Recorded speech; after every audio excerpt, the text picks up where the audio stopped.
So, Governor, do you own this report? Have you owned it? The recommendations by PwC? Yes. You have owned it. So it's not a question of whether you need to disengage with 652 people. It's a question of how and when. Exactly. How and when.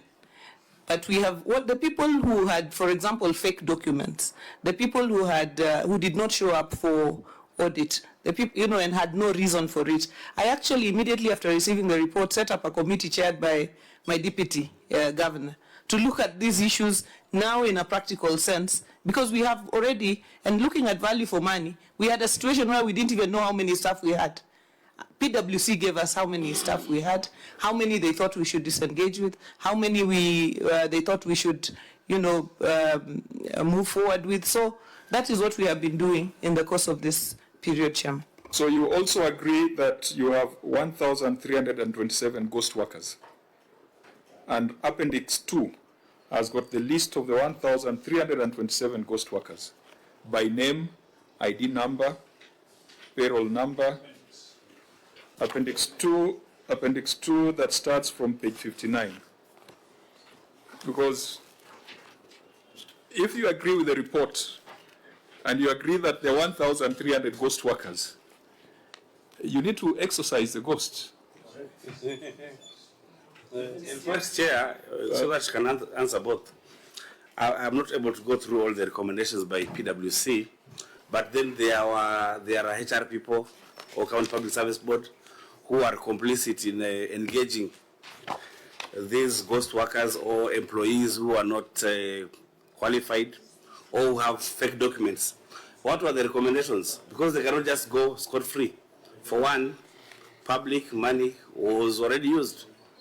So what was the recalls or what was the type of administrative action recommended by PwC? I think the people who are engaged in these processes we disengaged with very early in the day.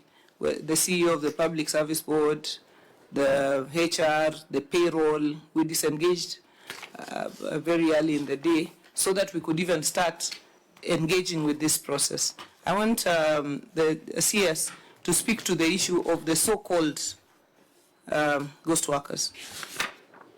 Chair, as the CS comes on board, Vice Chair, I've looked at administrative action at 11D. Unfortunately, Chair, I don't know, Governor, you will need to do something because they are not also now clear. It is like the previous document. Your document, it is not, you cannot read it. So what do? Do we accept and move on or forgive and forget? Chairman, the administrative action that is filed in this document was that which was recommended for non-availing of documents. It is not the administrative action that we actually took from the word go for the people we separated with. So if you saw the recommendations of the committee, right, they had asked administrative action to be taken against officers who did not avail documents. But now it appears more administrative action will be taken against officers who have produced before the Senate documents that cannot be read. Thank you. Because appointment as acting director, HR resource management and development, but from page 2 local agreement all through, Chairman, it cannot be read. Who prepared this documentation before here? Is a whole team led by CCM. No, the photocopying is a job that is done by lower level officers who are. I know, but who is in charge? Who is the head of department that ensures this documentation is bound? Is it the CCM or is it the county secretary or CCM? CCM Finance? That is the CCM Finance. So let me ask you a direct question before you go and take administrative action against him. CCM, did you have view of this documentation before it was brought? Through the chair, I had a view, Chair, and I think based on the volumes of documents that we have had to come with before Senate, I apologize to the Senate that there were mechanical errors with the machine that we were using, and it put us to this. We apologize. So is it only one document? It was intentionally supplied to Chair Gay. Through the chair, just a few of them, because the bulk of the documents are very clear. Okay, let's come to the more substantive administrative action. CS was to speak to the ghost workers. I mean, this is a very interesting report, because if you go to Appendix 4, the first name on that schedule of list of 1,370 individuals without staff files in the county registry. Number 1 is Gladys Nyasuna, who I believe is a governor. This is why I told you, this is why I called them the so-called. Is that because you mentioned adversely that now this report cannot be implemented? No, you could see that from there was a very mechanical process done by PwC that did not. This now gives you evidence. The reason why we had to review and look at an internal review of the documentation. When you went to look for the files, you may not have found a file for the governor because of the filing system at that time. But PwC took, even if you look at that document, CEC is a part of it, even, many people are part of that report. That is why we said, surely from this report, we must do a series of reviews. And that is why by the time it was March, we had written to say we did not have a ready report from PwC, given the reviews that we needed to do on that report. Thank you. And that is why I was asking you, Governor, through the chair, whether you actually owned this report. Because if you commission PwC and you pay them 32 million to help you make sense of your HR issues, and then the first thing they do is capture you as a ghost worker, surely. I wanted to make this clear, Chairman. I wanted to make this very clear because it might look laughing, but when we leave the Senate, our people back in Homa Bay take these things very seriously. This is a list of 1,370 individuals without staff files, not ghost, without staff files in the county registry. So, Chairman, it is important to be very clear on these issues because the Senate raises these questions, calls them ghost workers, the media picks them as ghost workers, and then we have to respond to them. But now when we have to respond to them, nobody will understand that these were 1,300 that did not have staff files. I think that's a fair one. Let's go to the 1,327 ghost workers. But let me clear that. Let me clear that for the governor, so that we also not want to appear like we are setting up the governor with the people. Yeah. It is true that the Appendix 4 captures a list of 1,370 individuals who have not provided staff files.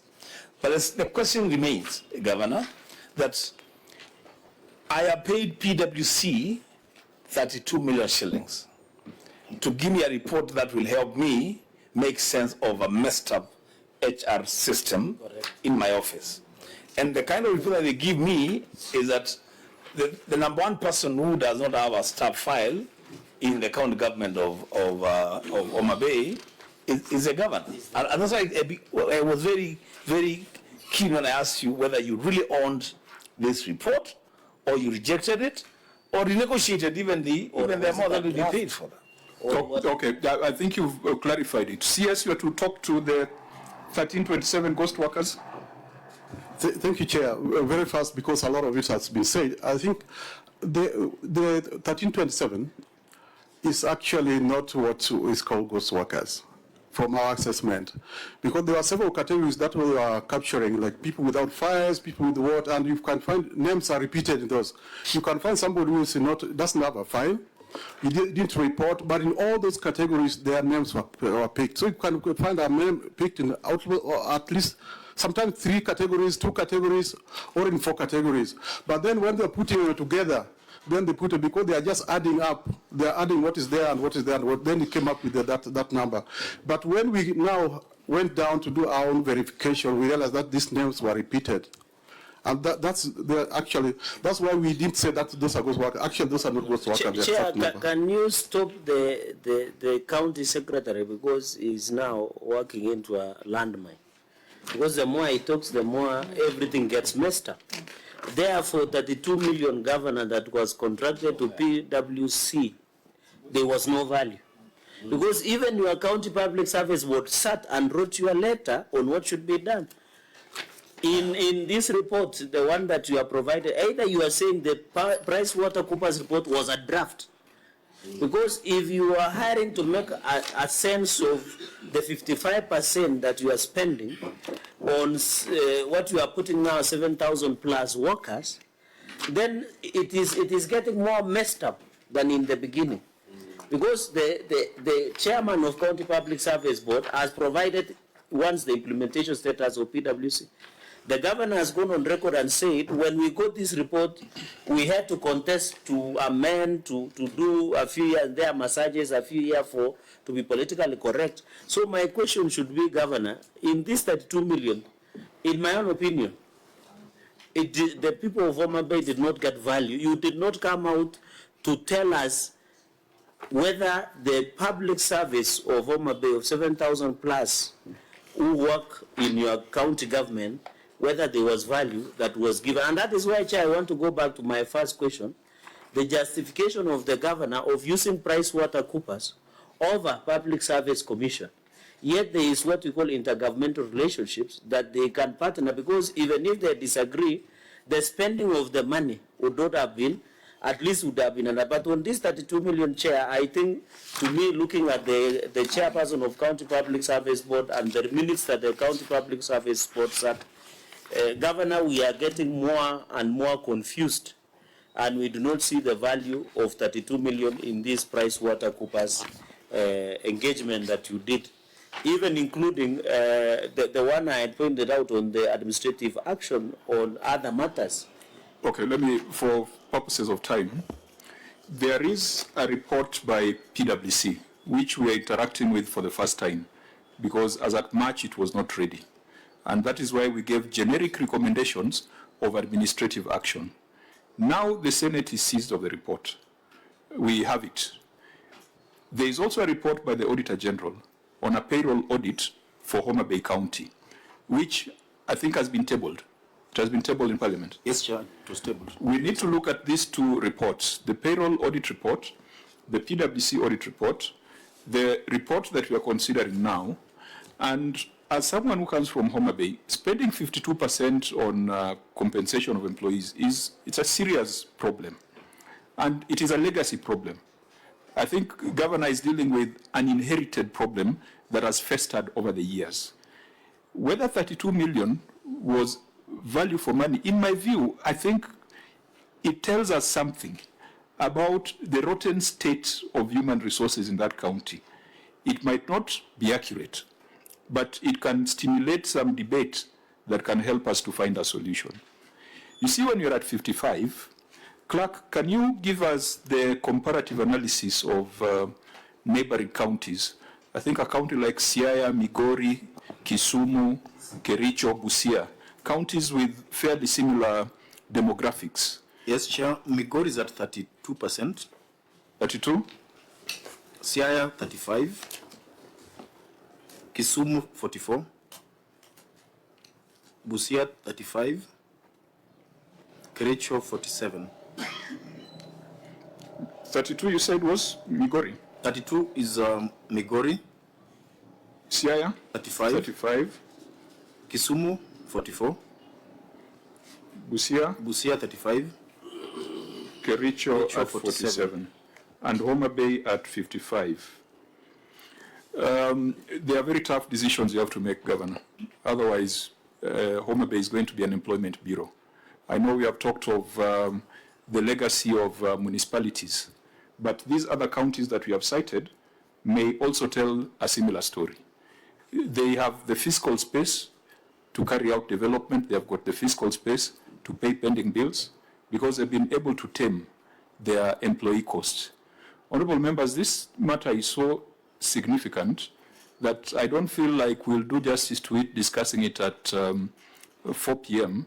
And I want to propose, as I'd indicated earlier, that this could be an issue of inquiry where we can invite the governor when she's better prepared with an implementation plan and when she's better prepared with responses to the Auditor General's payroll report.